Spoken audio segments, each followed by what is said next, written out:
বাথরুমের ভেতরে কেউ মৃত্যুবরণ করলে এটা ভালো মৃত্যু নাকি খারাপ মৃত্যু এ ব্যাপারে কোনো হুকুম দেওয়ার বা ডিসিশন দেওয়ার সুযোগ আসলে আমাদের নেই, কারণ এ ব্যাপারে ইসলাম আমাদেরকে কিছু জানায়নি। কারণ নিছক বাথরুমের ভেতর মৃত্যু যদি হয় তাহলে এটা খারাপ মৃত্যু বা খারাপ সাইন, সে জাহান্নামে যাবে, এরকম কথা বলার কোনো সুযোগ নেই। নিছক একটা নির্দিষ্ট জায়গায় কারণ মৃত্যুর কারণে এটা খারাপ মৃত্যু বা ভালো মৃত্যু বলে আসলে কোনো ধরনের সিদ্ধান্তে আসা যায় না।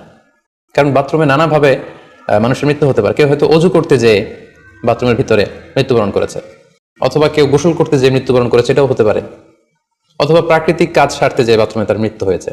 এর কোনোটির ক্ষেত্রেই এই মৃত্যুটি খারাপ মৃত্যু এভাবে কোনো সিদ্ধান্তে আসা যাবে না। সিদ্ধান্তে আসা যাবে এভাবে, অথবা ধারণা করা যাবে, প্রবল ধারণা করা যাবে এভাবে যে সে তার জীবনটা কিভাবে কাটিয়েছে।